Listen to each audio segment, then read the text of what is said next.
Have you ever noticed that some older men seem to attract younger women effortlessly, while others, no matter how successful they are, remain completely invisible? It isn't always about looks. It isn't always about money, and it certainly isn't because younger women are all looking for the same thing. The difference usually comes down to something much deeper, something many men never stop to consider. A surprising number of older men walk into every interaction already assuming their age is a disadvantage. Before a conversation even begins, they've convinced themselves they're too old, too late, or competing with younger men who have already won the race. That belief quietly changes everything. It affects how they stand, how they speak, the risks they're willing to take, and even whether they introduce themselves at all. The truth is, confidence doesn't begin the moment you approach a woman. It begins long before she notices you. And here's where this becomes much more personal. Maybe you've experienced that moment when you walk into a room and immediately compare yourself with younger men. You notice their energy, their appearance, their confidence, and suddenly you're not thinking about the woman in front of you anymore. You're thinking about everything you believe you're missing. But what if the real problem isn't your age? What if it's the story you've been telling yourself about your age? Because when a man walks into an interaction believing he has something to prove, people can often sense that tension before he says a single word. If you've ever caught yourself thinking, would she really be interested in someone my age? Tell me in the comments. You don't have to share anything personal. Just write confidence if you believe confidence matters more than age. Your perspective may help another man watching this realize that he's not the only one struggling with these thoughts. Mary Smith, host of Senior Mindful Living YouTube channel. Today we're going deeper than surface-level dating advice. We're going to look at why some older men become more attractive as they become more comfortable with themselves, why emotional steadiness can matter more than trying to appear young, and why the biggest mistake you can make is treating attraction like a competition you have to win. Let's start with something surprisingly simple. Attraction isn't a mathematical formula. There isn't one quality that guarantees a younger woman will be interested in an older man. Individual preferences, life circumstances, values, personality, and compatibility all matter. But psychology gives us an important clue. People tend to respond positively to individuals who make interactions feel comfortable, authentic, and emotionally rewarding.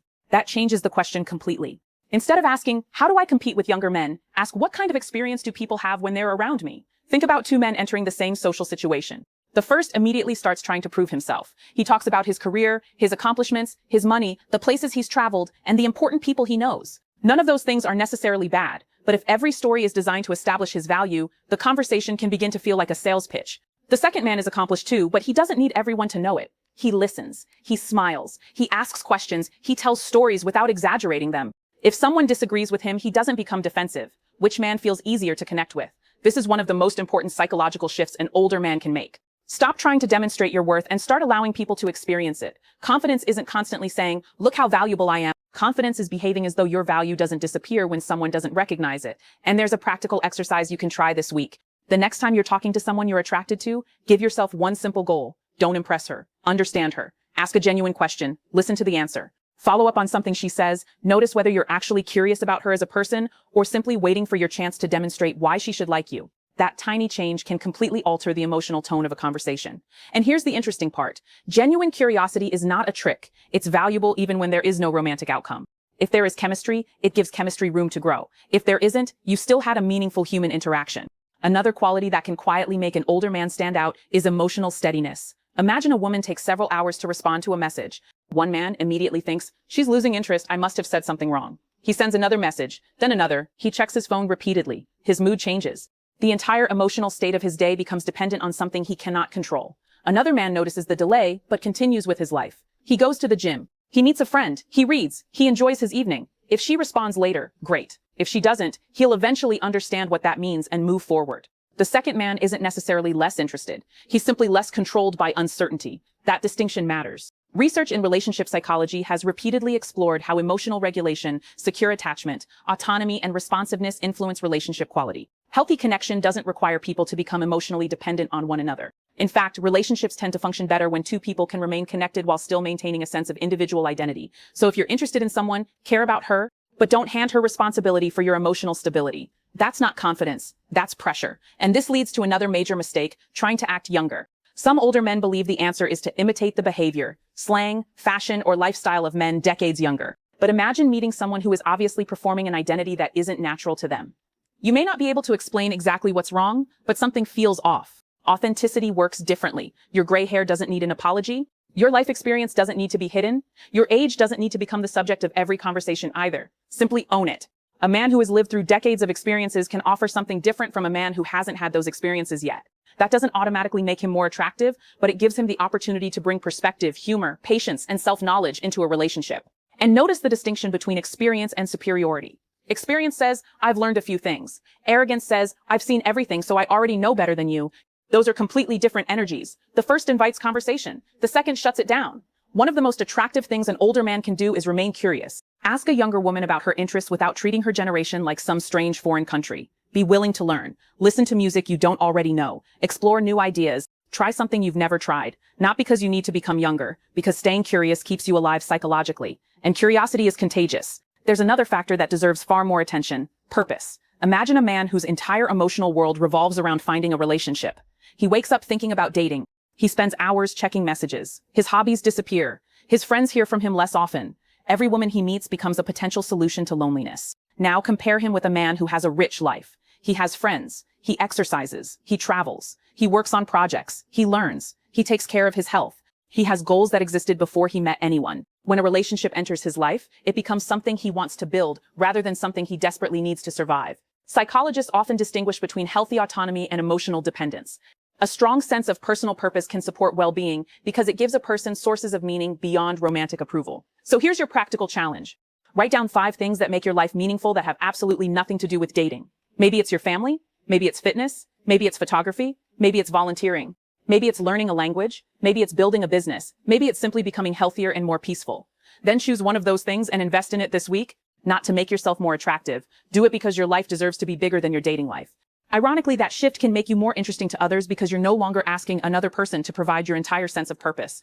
Communication is another place where maturity can become a genuine advantage. Many men spend too much time searching for the perfect thing to say, but people rarely remember every sentence from a conversation. They remember how the conversation felt. Did they feel heard? Did they feel respected? Did they feel judged? Did they feel pressured? Did they feel free to be themselves? A simple exercise can transform your conversations. The next time someone tells you a story, resist the temptation to immediately tell a similar story about yourself. Instead, ask one follow-up question. If she says, I've always wanted to travel to Italy, don't immediately launch into your own Italian vacation story. Try, what is it about Italy that appeals to you? Now you're learning something about her. And if the conversation naturally turns toward your experience later, share it. This isn't about pretending to be a therapist. It's about being present. And being present is increasingly valuable in a distracted world. Another quality that matters is how you handle rejection. No matter how confident, successful, attractive, or experienced you are, not everyone will be interested in you. That's not failure. That's compatibility. A woman declining a date doesn't mean you're undesirable. It means that particular connection wasn't right. Emotionally mature men understand this. They don't punish women for saying no. They don't become bitter. They don't immediately generalize one experience into women today are impossible. They accept the information and continue living. And paradoxically, being comfortable with rejection often makes someone more relaxed during dating because they no longer need every interaction to produce a specific result. You're allowed to want someone. You're allowed to hope she likes you, but you don't need to force the outcome. There's an enormous difference between desire and desperation. Desire says, I'd love for this to work. Desperation says, I need this to work because I don't know what I'll do if it doesn't. That distinction can be felt. And finally, there is the advantage many older men completely overlook: wisdom. But wisdom isn't simply having lived a long time. Wisdom is what you do with what you've lived through. You can meet a 60-year-old who is emotionally immature and a 30-year-old who is remarkably grounded. Age alone doesn't create maturity. Reflection does. Ask yourself, what have my past relationships taught me? Have I become more understanding? Do I communicate better than I did 20 years ago? Can I apologize? Can I admit when I'm wrong? Can I disagree without becoming hostile? Can I enjoy another person's independence without feeling threatened by it? These are powerful questions. Because the goal isn't to convince a younger woman that you're better than younger men. The goal is to become a man whose character speaks for itself. And that brings us back to where we started. The older man who attracts attention isn't necessarily the man with the youngest looking face, the biggest bank account, or the most impressive resume. Often, he's the man who has stopped competing. He knows who he is. He has a life he enjoys. He listens. He remains curious. He handles uncertainty without falling apart. He treats women as individuals rather than as prizes. He doesn't apologize for his age, but he doesn't use his age as an excuse either. And most importantly, he doesn't measure his worth by how many women find him attractive. So here's a question I want you to sit with tonight. If you remove dating completely from the equation for the next 6 months, what kind of man would you become? Would you become healthier? Would you reconnect with friends? Would you travel? Would you learn something new? Would you finally start the project you've been postponing? Would you become more emotionally peaceful? Because perhaps the most powerful transformation isn't learning how to attract someone else. It's becoming someone you genuinely respect when you're alone. And when you do that, something changes. You stop walking into rooms asking, will they approve of me? You start walking in thinking, let's see who I connect with. That's a completely different psychological position. And remember, not every younger woman will be attracted to an older man. That's normal. No strategy can override individual preference, and it shouldn't. Healthy attraction requires mutual interest, respect, and compatibility. But if there is one lesson worth remembering, it's this. Don't spend your later years trying to prove that you're still young. Spend them becoming deeply comfortable with the man you've become. Build a meaningful life. Take care of yourself. Stay curious. Develop emotional steadiness. Listen carefully. Respect boundaries. Accept rejection gracefully. And keep growing. Because the most compelling version of you isn't the man who can convince everyone to want him. It's the man who no longer needs everyone to. If something in this video made you look at yourself differently, tell me in the comments, what do you think is more powerful in attraction, confidence, emotional maturity, purpose, or communication? And if you know someone who constantly worries that age has made them less valuable, share this video with them. Sometimes one perspective is enough to change the way someone sees the next chapter of their life. If you enjoyed this discussion, like the video, subscribe to Senior Mindful Living, and turn on notifications for more conversations about attraction, relationships, psychology, confidence, and human behavior. Thank you for spending this time with me. Remember, your age is part of your story. It doesn't have to be the limit of it.